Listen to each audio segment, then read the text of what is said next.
Hello dear students. स्वागत है आपका हमारे YouTube channel study with IQ में। आज हम क्लास 12th जियोग्राफी की पुस्तक जो है उसका जो फर्स्ट चैप्टर है जनसंख्या वितरण घनत्व वृद्धि और संगठन, उसका हम फर्स्ट पार्ट लेके आए हैं और जिसमें हम जनसंख्या वितरण घनत्व वृद्धि और संगठन के बारे में बात करेंगे। सबसे पहले हम शुरू करते हैं जनसंख्या वितरण। तो जनसंख्या वितरण क्या है? बेसिकली जनसंख्या वितरण का मतलब है जनसंख्या का फैलाव, यानी किसी भी क्षेत्र में जनसंख्या का फैलाव कितना है वो उस क्षेत्र का जनसंख्या घनत्व या जनसंख्या वितरण कहलाता है। जैसे कि किसी क्षेत्र में कितनी जनसंख्या निवास करती है, जैसे यूपी हो गया, तो यूपी में जनसंख्या निवास ज़्यादा करती है, तो वहाँ पर जनसंख्या वितरण क्या होगा? ज़्यादा होगा। घर पास पास होंगे, लोग ज़्यादा रहेंगे। उसी उसके ऑपोजिट हम देखें राजस्थान, MP इस साइड देखें तो यहाँ पर जनसंख्या का वितरण हमें कम देखने को मिलता है, यूपी, पश्चिम बंगाल, बिहार इनकी अपेक्षा। तो यहाँ पर जनसंख्या का वितरण कैसा होगा? निम्न होगा। और भारत में जनसंख्या का वितरण जो है ये असमान है। सीधी सी बात है, असमान है। इसके पीछे बहुत से कारण हैं जो हम आगे इसी स्लाइड में आगे की तरफ देखेंगे। और कहीं पर जनसंख्या अधिक है तो कहीं पर जनसंख्या कम पाई जाती है। जनसंख्या वितरण उस क्षेत्र के जनसंख्या घनत्व को दर्शाता है, यानी कि जहाँ पर जनसंख्या वितरण ज़्यादा है वहाँ पर जनसंख्या घनत्व ज़्यादा होगा, जहाँ पर जनसंख्या वितरण कम है वहाँ पर जनसंख्या घनत्व कम होगा। तो ये दोनों एक दूसरे के पूरक है, यानी कि हम जनसंख्या वितरण पढ़ेंगे उसके बाद जनसंख्या घनत्व पढ़ेंगे, दोनों एक ही हैं, दोनों एक दूसरे के पूरक हैं।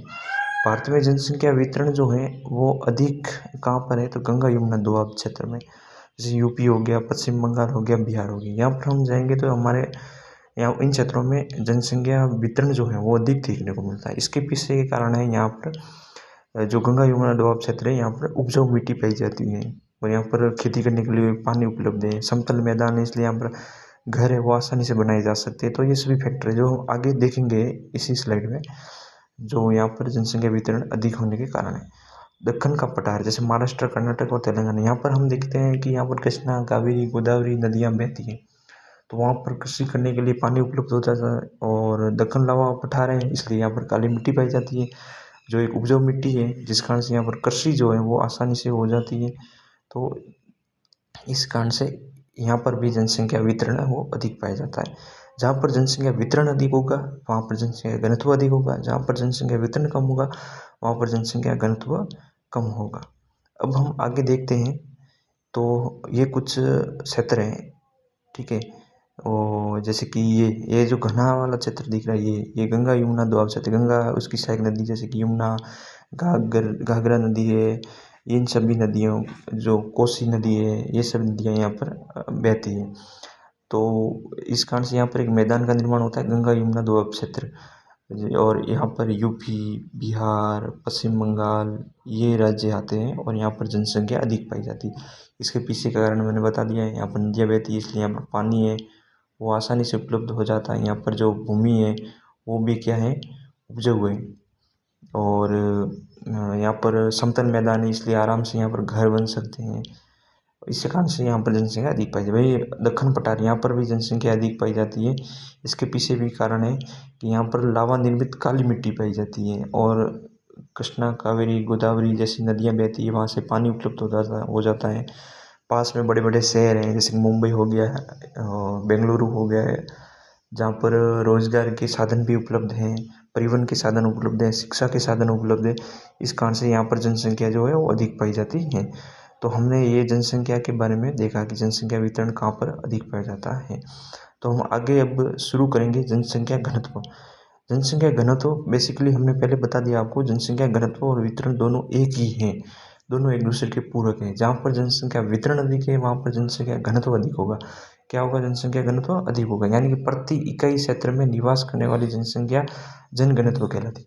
यानी कि प्रति इकाई का मतलब है 1 किलोमीटर क्षेत्रफल, यानी कोई भी 1 किलोमीटर क्षेत्रफल है वहाँ पर कुल कितनी जनसंख्या पाई जाती है, तो वो उस क्षेत्र का जनसंख्या घनत्व हो गया। जैसे कि कुल जनसंख्या बट्टा प्रति इकाई क्षेत्रफल, प्रति इकाई क्षेत्रफल में वह 1 किलोमीटर भी हो सकता है। इसको हम अधिक एरिया के तौर पर भी ले सकते हैं, लेकिन बेसिकली इसको 1 किलोमीटर के तौर पर देखा जाता है कि 1 किलोमीटर क्षेत्र में कुल कितनी, वर्ग किलोमीटर क्षेत्र में कुल कितनी जनसंख्या पाई जाती है।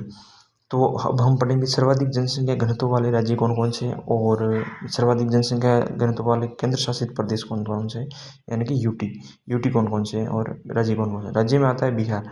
बिहार में लगभग 1100 व्यक्ति प्रति वर्ग किलोमीटर निवास करते हैं, यानी कि यहाँ का जनसंख्या घनत्व सर्वाधिक है। कहाँ का? बिहार का। कितना है? 1100 व्यक्ति प्रति वर्ग किलोमीटर। उसके बाद हम देखते हैं पश्चिम बंगाल।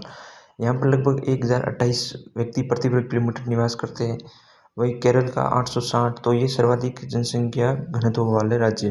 केंद्र शासित प्रदेश में दिल्ली आता है। यहाँ का सर्वाधिक जनसंख्या घनत्व है 11,320।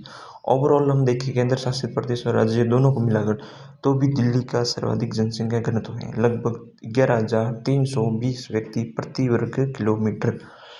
तो हमने ये देखा जनसंख्या घनत्व क्या है। तो हमने पहले आपको बताया था कि हम नीचे स्लाइड में देखेंगे कि जनसंख्या वितरण और घनत्व को प्रभावित करने वाले कारक। ये आपका मोस्ट इम्पोर्टेंट क्वेश्चन है जो 10 नंबर में या 7 नंबर में लगभग पूछा जाता है ये क्वेश्चन, और 100 वर्ड्स में पूछा जाता है। तो ये आपको वैसा का वैसा याद करना है, रटना है, और यही इसी प्रकार का क्वेश्चन हमें एग्जाम में देखने को मिलता है, बोर्ड एग्जाम में देखने को मिलता है। तो हम पढ़ेंगे जनसंख्या वितरण और घनत्व को प्रभावित करने वाले कारक। इस प्रकार से क्वेश्चन आ जाए तो आपको कैसे आंसर लिखना वो हम अभी देखते हैं। तो अब हम देखेंगे ये। तो इसमें हम पहले देखते हैं कि जो जनसंख्या घनत्व को प्रभावित करता है कारक या वितरण को प्रभावित करता है, तो भौगोलिक कारक है। भौगोलिक कारक का मतलब है कि किसी भी क्षेत्र में वहाँ की भौगोलिक अवसंरचना कैसी है, यानी कि वहाँ पर पानी उपलब्ध है या नहीं है, वहाँ की मिट्टी कैसी है, वहाँ पर आधारभूत आवश्यकताएं हैं या नहीं है, वो हम सभी देखते हैं। खनिज कितने हैं वो, जैसे कि मैदानी क्षेत्र जो उपजाऊ होते हैं तो वहाँ पर जनसंख्या अधिक पाई जाएगी। वहाँ पर कृषि जो करने के लिए भूमि है वो आसानी से उपलब्ध हो सकती है। जैसे पश्चिम बंगाल, यूपी, बिहार, यहाँ पर गंगा यमुना दो अब क्षेत्र है, इसलिए यहाँ पर जनसंख्या अधिक पाई जाती है। उसी प्रकार खनिज, यानी कि जहाँ पर खनिज अधिक होंगे वहाँ पर रोजगार अधिक जनरेट होंगे। अधिक जनरेट रोजगार होने के कारण वहाँ पर जनसंख्या घनत्व भी अधिक पाया जाएगा। जैसे कि झारखंड, एमपी, गुजरात, यहाँ पर खनिज अधिक पाए जाते हैं। धात्विक खनिज की दृष्टि से, मतलब जैसे छोटा नागपुर पठार हम इस साइड पढ़ते हैं हमारे दक्षिण पूर्व भारत में, और अपने मेघालय पठार, इन क्षेत्रों में खनिज अधिक पाए जाते हैं। तीसरा भौगोलिक कारक में है अनुकूलन कैसा है उस क्षेत्र का, यानी कि मानसून है या नहीं है। जहाँ पर सूखा है जैसे कि पश्चिमी राजस्थान, तो वहाँ पर जनसंख्या वितरण सीधी सी बात से कम पाई जाएगी।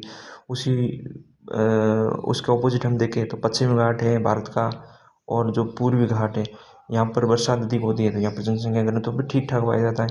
दूसरा है गर्मी ना तो ज़्यादा हो ना ज़्यादा सर्दी, यानी कि मौसम परिवर्तन ज़्यादा ना हो, वहाँ पर जनसंख्या अधिक पाई जाती है। हम देखते हैं कि जैसे कि लद्दाख में अधिक गर्मी अधिक सर्दी पड़ती है, तो अधिक सर्दी होने के कारण वहाँ पर जनसंख्या जो है वहाँ पर कम पाई जाती है। वही जम्मू कश्मीर में देखते हैं वहाँ पर भी सर्दी के कारण जनसंख्या कम पाई जाती है। वही हम पश्चिमी राजस्थान की तरफ देखें तो वहाँ पर भी जनसंख्या कम पाई जाती है। इसका मोटा मोटा कारण है कि वहाँ पर प्रतिकूल दशा है, मानसून वहाँ पर भी प्रतिकूल है, इस कारण से वहाँ पर जनसंख्या कम पाई जाती है। वही जहाँ पर अनुकूल है, जैसे कि भारत का मध्य भारत है, मध्य भारत का जो पार्ट है, जैसे में हम यूपी बिहार वगैरह पढ़ते हैं, एमपी है, निचली साइड जाएंगे तो गुजरात वगैरह, यहाँ की भौगोलिक दशाएं अनुकूल हैं, तो वहाँ पर जनसंख्या घनत्व भी अधिक है। दूसरा हम प्रमुख इसमें हम चौथा प्रमुख कारण मानेंगे भौगोलिक कारण वन संपदा। जहाँ पर वन संपदा होती है वहाँ पर भी ठीक ठाक जनसंख्या घनत्व पाया जाता है। और दूसरा हम जनसंख्या वितरण घनत्व को प्रभावित करने वाले कारक देखें तो मानव आवश्यकताओं की पूर्ति वाले कारक, जैसे कि शिक्षा। जहाँ पर शिक्षण संस्थाएं अधिक होती हैं वहाँ पर लोग ज़्यादा निवास करते हैं। जहाँ पर स्वास्थ्य सेवाएं हो, जहाँ पर रोजगार के अवसर आसानी से उपलब्ध हो जाए, वहाँ पर जनसंख्या ज़्यादा पाई जाती है। ठीक है। और जहाँ पर ये दशाएं कम होती है वहाँ पर जनसंख्या वितरण घनत्व भी कम होता है, क्योंकि सीधी सी बात है, मानव को जीवन जीने के लिए क्या चाहिए, उसको आधारभूत आवश्यकता की पूर्ति तो चाहिए, जिसमें शिक्षा, स्वास्थ्य, रोजगार, खाना पीना, रहना, यही तो आता है। और जहाँ पर ये हो वहाँ पर जनसंख्या अधिक पाई जाएगी। जैसे कि मुंबई हो गया, दिल्ली हो गया, हैदराबाद हो गया, बेंगलुरु हो गया, ये भारत की बड़ी बड़ी जो सिटियाँ हैं यहाँ पर ये सभी आवश्यकताएं आसानी से उपलब्ध हो जाती है। और तीसरा सबसे महत्वपूर्ण कारक है अनुकूल और प्रतिकूल दशाएं, जो हमने पहले पढ़ा था कि किसी क्षेत्र में यदि प्रतिकूल दशाएं यानी कि मानव के रहने योग्य वातावरण नहीं, तो वहाँ पर मानव क्यों रहेगा। जहाँ पर अनुकूल दशाएं यानी कि मानव के रहने योग्य दशाएं हैं तो वहाँ पर मानव निवास अधिक होगा, तो वहाँ पर जनसंख्या अधिक पाई जाएगी, जनसंख्या वितरण और घनत्व अधिक होगा। तो ये हमने जनसंख्या वितरण और घनत्व के बारे में पढ़ लिया है कि कहाँ पर कौन सी जनसंख्या अधिक घनत्व है, कहाँ पर जनसंख्या घनत्व कम है, कौन कौन से कारक है जो इनको प्रभावित करते हैं, और ये सब हमने देखा है। अगली क्लास में हम देखेंगे कि जनसंख्या का जो संगठन है वो कैसा है, यानी कि आज़ादी से लेकर के अब तक हमारे जनसंख्या में क्या उतार चढ़ाव आए, कौन कौन से चरण आए, अलग अलग फेजेज आए, उन फेजेज के बारे में पढ़ेंगे, उनके अलग अलग नाम है, तो वो हम नोट्स के तौर पर देखेंगे और आपको नोट्स भी उपलब्ध करवाए जाएंगे। तो आपको क्लास कैसे लगी ये हमें कमेंट करके बताएं, और हमें ये भी बताएं कि इसमें और क्या ऐड कर सकते हैं, तो वो भी हम ऐड करेंगे। तो ये थी हमारी क्लास, और इस क्लास को लेने में हमें बहुत ही ज़्यादा टाइम लगता है। तो आपसे निवेदन रहेगा कि हमारे यूट्यूब चैनल जो है स्टडी विद IQ, इसको सब्सक्राइब करें ताकि हम भी मोटिवेट हो और आगे नई क्लासें लाते रहें। और हम पूरे के पूरे चैप्टर यूट्यूब पर फ्री पढ़वाएंगे, कोई इसका जो है अदर जो पेमेंट है वो हम नहीं लेंगे, पूरा पूरा यूट्यूब पर फ्री से लेगी ये सीरीज़। एग्ज़ाम के टाइम पर हम आपको क्वेश्चन आंसर भी करवाएंगे, जो भी क्वेश्चन आंसर इसमें आ सकते हैं वो हम पूरे के पूरे नोट्स में ही उपलब्ध करवा देंगे। तो आपको क्लास कैसे लगी कमेंट करके बताएं, और आगे हम अगली क्लास में मिलते हैं। तब तक के लिए जय हिंद, जय भारत, धन्यवाद।